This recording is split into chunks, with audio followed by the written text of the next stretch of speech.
Hello दोस्तों, स्वागत है आपका हमारे यूट्यूब चैनल पढ़ो सेंटर पर। मैं आपका साथी मनीष कुमार।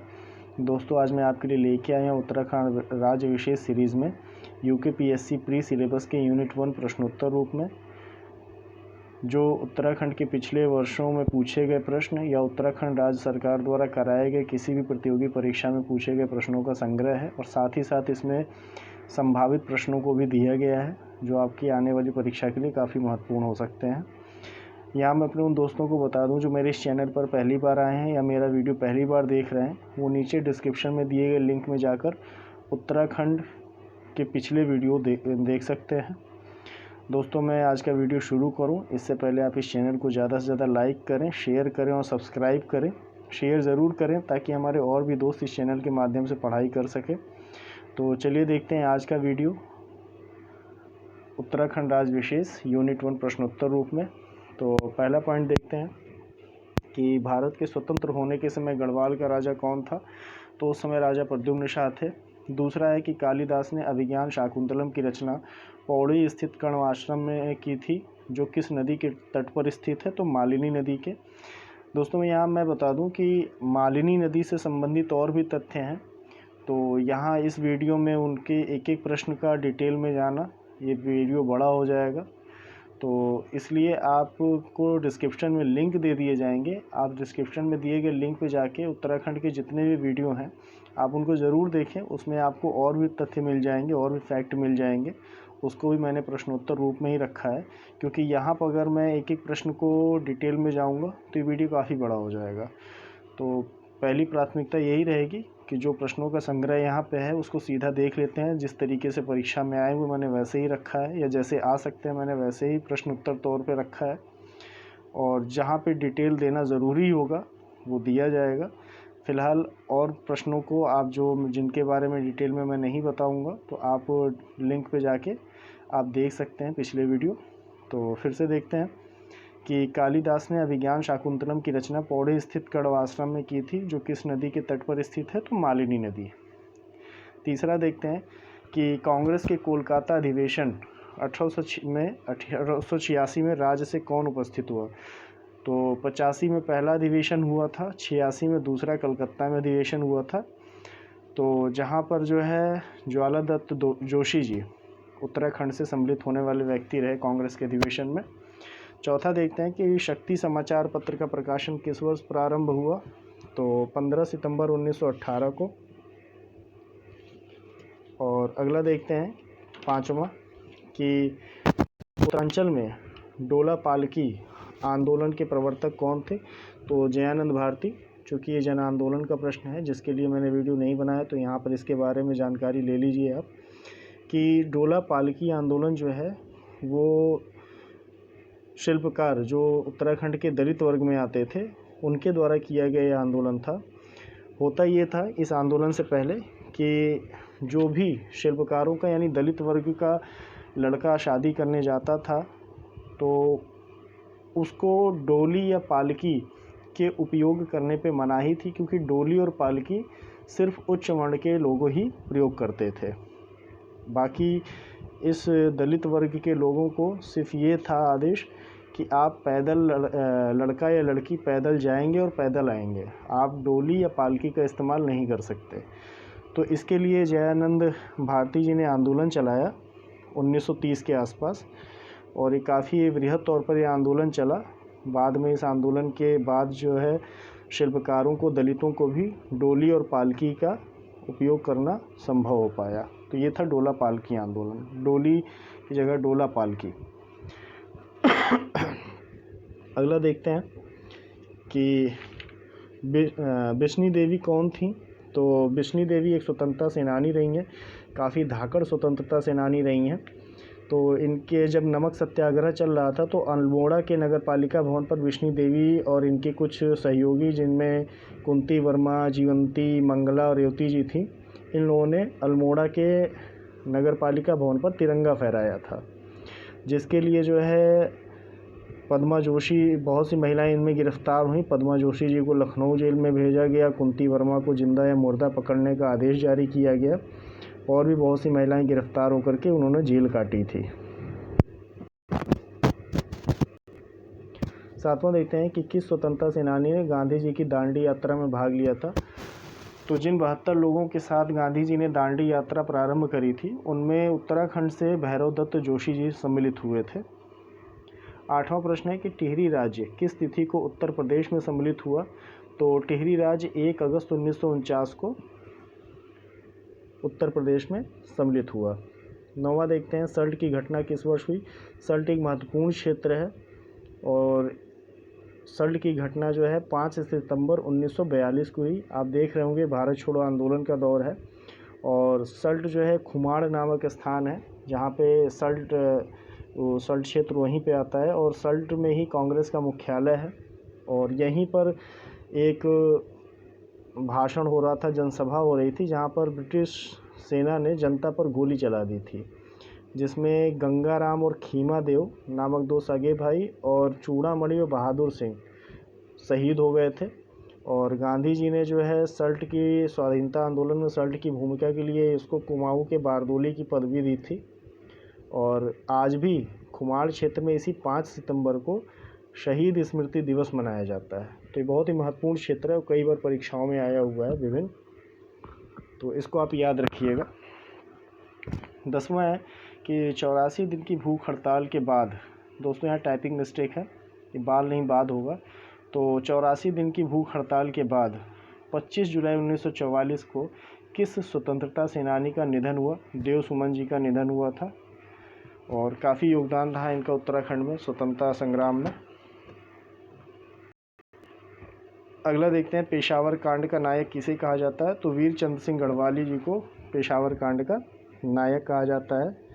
और वीर चंद्र सिंह गढ़वाली वही हैं जिन्होंने जो है पेशावर में आंदोलनरत, अहिंसक आंदोलनरत कहेंगे, लोगों पर गोली चलाने से इनकार कर दिया था। इनके कमांडर ने इनको और इनके साथियों को आदेश दिया कि इनके ऊपर गोली चलाओ और इन्होंने इनकार कर दिया, जिसके लिए इनका कोर्ट मार्शल भी हुआ और सज़ा भी भुगतनी पड़ी।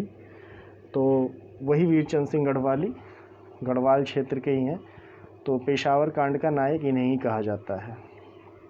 12वां देखेंगे कि कत्यूरी राजवंश का संस्थापक कौन था। तो बसंत देव जी जो है कत्यूरी राजवंश के संस्थापक थे। 13वां है कि उत्तरांचल राज्य निर्माण के समय केंद्र में किस पार्टी की सरकार थी। तो दोस्तों राष्ट्रीय जनतांत्रिक गठबंधन की सरकार थी। अभी भी जो है वर्तमान समय भी राष्ट्रीय जनतांत्रिक गठबंधन की ही सरकार है और उस समय तत्कालीन प्रधानमंत्री थे श्री अटल बिहारी वाजपेयी जी। उन्हीं के समय में उत्तरांचल राज्य निर्माण का अधिनियम पास हुआ था। 14वां देखते हैं कि गढ़वाल सर्वदलित परिषद का गठन 1928 में किसने किया था। तो जयानंद भारती जी ने। इन्होंने ही डोला पालकी आंदोलन को नेतृत्व प्रदान किया था। 15वां देखेंगे कि देहरादून में प्रजामंडल की स्थापना का मुख्य उद्देश्य क्या था। तो देहरादून में जनता जो है वो राजतंत्र से अब दुखी हो चली थी, स्वतंत्रता का दौर चल रहा था और जनता ने जो है प्रजामंडल नामक संस्था का गठन करके उसके अंतर्गत टिहरी के राज्य के कुशासन के खिलाफ आवाज़ उठाई थी और लोकतंत्र की मांग करी थी। 16वां देखते हैं कि गढ़ देश सेवा संघ के गठन किसने किया था। तो श्री देव सुमन जी ने किया था। 17वां है कि उत्तराखंड क्रांतिकारी दल के प्रथम अध्यक्ष कौन थे। तो डी पंत जी थे। 18वां है कि टिहरी रियासत के प्रथम राजा कौन थे। सुदर्शन शाह जी थे टिहरी रियासत के प्रथम राजा। दोस्तों इन सब के बारे में मैंने अपने पिछले वीडियो में डिटेल में बताया है, तो डिस्क्रिप्शन में लिंक दे दूंगा, आप उन वीडियोस को जा कर के ज़रूर देखें जिससे कि आपको डिटेल में सारी चीज़ें पता चल सकें। यहाँ पर उनके बारे में डिटेल में जाना मुश्किल है क्योंकि वीडियो बड़ा हो जाएगा। 19वां है कि गढ़वाल मंडल की स्थापना कब की गई। तो 1969 में की गई। 20वां है कि टिहरी रियासत का भारतीय संघ में विलय कब हुआ। तो 1 अगस्त 1949 को हुआ। 21वां देखते हैं कि थारू लोग अधिकांशतः कहाँ निवास करते हैं। तो उधम सिंह नगर में करते हैं। 22वां है कि थारू जनजाति के लोग खिचड़ी नृत्य कब करते हैं। तो होली के त्यौहार में करते हैं। 23वां है कि किस जिले में अनुसूचित जनजातियों की संख्या सर्वाधिक है। तो उधम सिंह नगर में अनुसूचित जनजातियों की संख्या सर्वाधिक है। 24वां देखेंगे कि राजी जनजाति के लोग अधिकांशतः किस जिले में निवास करते हैं, तो पिथौरागढ़ में।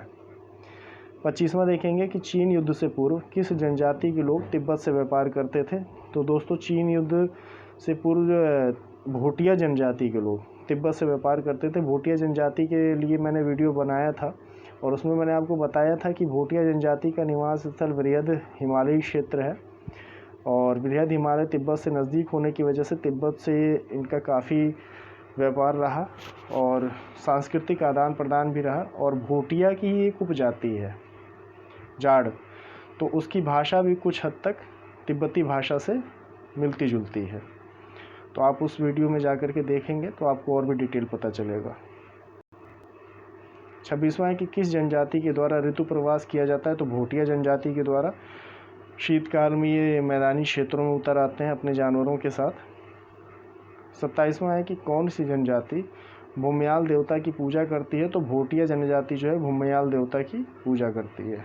28वां है कि उत्तराखंड राज्य विधानसभा के लिए अनुसूचित जनजाति की कितनी सीटें आरक्षित हैं, तो 2 सीटें आरक्षित हैं। और 29वां देखेंगे कि भोटिया जनजाति के लोकगीत कौन कौन से हैं, तो दोस्तों तुएरा, बाजू और तिमली ये भोटिया जनजाति के लोकगीत हैं, इनको याद रखिएगा, बहुत महत्वपूर्ण है। आर्ट एंड कल्चर के पोर्शन में भी ये आ सकते हैं। 30वां है कि शाह की पदवी प्रयोग करने वाला गढ़वाल का प्रथम राजा कौन था, तो ये बलभद्र शाह। यहीं से फिर बाकी आने वाले जितने भी इनके शासक रहे, तो गढ़वाल के शासक, तो उन सब ने अपने नाम के आगे शाह की पदवी का प्रयोग किया। 31वां है कि रवाई कांड कहाँ हुआ, तो दोस्तों रवाई कांड हुआ तिलाड़ी में। 32वां है कि गढ़ केशरी के नाम से प्रसिद्ध स्वतंत्रता सेनानी कौन थे, तो अनसुईया प्रसाद बहुगुणा जी को गढ़ केशरी के नाम से जाना जाता है। 33वां है कि अल्मोड़ा अखबार का प्रकाशन किस वर्ष शुरू हुआ, तो 1871 में अल्मोड़ा अखबार का प्रकाशन शुरू हुआ। 34वां है कि श्री देव सुमन कब शहीद हुए, तो 25 जुलाई 1944 को श्री देव सुमन जी का देहांत हुआ। 35वां भी उन्हीं से संबंधित है कि टिहरी राज्य प्रजामंडल की स्थापना किसने करी, तो श्री देव सुमन जी ने करी। 36वां है कि खुड़बुड़ा का युद्ध हुआ था, तो कब हुआ था, 1804 में। आप पिछले वीडियो देखेंगे तो आपको उसमें खुड़बुड़ा के युद्ध के बारे में भी पता चलेगा कि किनके बीच हुआ था। 37वां देखते हैं, संगौली की संधि हुई थी, तो कब हुई थी, 1815 में। ये भी आप जो है पिछले वीडियो ज़रूर देखें, ज़रूर से ज़रूर देखें, उसमें आपको बहुत सी चीज़ें डिटेल में पता चलेंगी। तो किनके बीच हुई है ये भी पता चलेगी, खुड़बुड़ा का युद्ध किनके बीच हुआ ये भी पता चलेगा। तो फिर से देख लेते हैं, संगौली की संधि कब हुई, तो 1815 में। 38वां है कि परमार वंश का संस्थापक कौन था, तो कनकपाल जी थे। और अगला है कि पवार शासकों की प्रथम राजधानी कहाँ थी, तो पवार शासकों की प्रथम राजधानी थी चांदपुर गढ़ी। 40वां है कि चांदपुर गढ़ साम्राज्य स्थापित हुआ था कहाँ पे, चमोली में। 41वां देखेंगे कि उत्तराखंड में किस शासन को स्वर्ण युग के रूप में जाना जाता है, तो दोस्तों कत्यूरी साम्राज्य को। और कत्यूरी साम्राज्य के पतन के बाद तत्कालिक विद्वानों ने और जनता ने कहा था कि अब जो है सूर्य अस्त हो गया और अंधेरे का राज कायम हो गया। तो बहुत ही महानतम साम्राज्य माना जाता है कत्यूरी साम्राज्य का उत्तराखंड के इतिहास में। 42वां है कि दिल्ली के मुग़ल राजकुमार सुलेमान शिकोह को किस गढ़वाली राजा ने शरण दी, तो इनको पृथ्वीपाल शाह ने शरण दी थी। ये सुलेमान शिकोह दारा शिकोह के पुत्र रहे। जब औरंगजेब ने दारा शिकोह को पराजित किया तो सुलेमान शिकोह भाग के गढ़वाल चले आए, जहाँ पर गढ़वाली शासक पृथ्वीपाल शाह ने इनको अपने यहाँ शरण दी थी। बाद में कुछ घरेलू विवाद के चलते इनको वापस दिल्ली भी भेजा गया, तो ये भी आप जाके वीडियो में ज़रूर देखिएगा। 43वां है कि अल्मोड़ा के खगमरा किले का निर्माण किस राजा ने करवाया, तो राजा भीमचंद्र ने करवाया।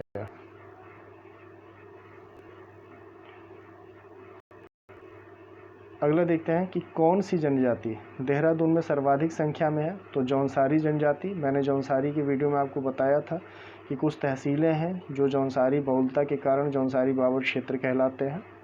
45वां है कि उत्तराखंड राज्य विधानसभा में अनुसूचित जाति के लिए कितनी सीटें आरक्षित हैं, तो 13 सीटें आरक्षित हैं। अनुसूचित जनजाति के लिए 2 सीटें और अनुसूचित जाति के लिए 13 सीटें। 46वां है कि भोटिया जनजाति में कंडाली नामक उत्सव कितने वर्ष बाद मनाया जाता है, तो दोस्तों 12 वर्ष बाद मनाया जाता है। बहुत ही महत्वपूर्ण है, ये आया हुआ प्रश्न है। 47वां है कि बुक्सा जनजाति के त्यौहार कौन कौन से हैं। तो बुक्सा जनजाति के त्यौहार हैं होंगड़, डैलिया और गोटरे। होंगड़, डैलिया और गोटरे। 48वां है कि मौड़ मेला आयोजित होता है। तो मौड़ मेला कहाँ आयोजित होता है? जौनसार क्षेत्र में। जौनसार क्षेत्र में होता है, तो जाहिर सी बात है ये जौनसारी जनजाति से संबंधित मेला है, मौड़ मेला। 49वां देख लेते हैं कि खटीमा गोलीकांड कब हुआ। तो 1 सितंबर 1944 को। और ये जो है 1 सितंबर 1944, माफ़ कीजिएगा, 1 सितंबर 1994 को। और खटीमा है कहाँ? तो ये ऊधम सिंह नगर का क्षेत्र में पड़ता है ये क्षेत्र। और इस पर जो है छात्रों और पुलिस के बीच में मुठभेड़ हुई थी। मुठभेड़ क्या हुई थी? छात्र जो है उग्र हो गए थे, आंदोलन कर रहे थे, जिससे पुलिस को गोली चलानी पड़ी। और पुलिस की गोली में 25 लोग मारे गए थे। तो ये काफ़ी महत्वपूर्ण है ये दिन, आप याद रखिएगा कि खटीमा गोलीकांड कब हुआ था। तो 1 सितंबर 1994 को, छात्र और पुलिस की झड़प में। तो दोस्तों, कैसा लगा आपको आज का वीडियो? कमेंट करके ज़रूर बताएं और इस चैनल को ज़्यादा से ज़्यादा लाइक करें, शेयर करें, सब्सक्राइब करें। धन्यवाद।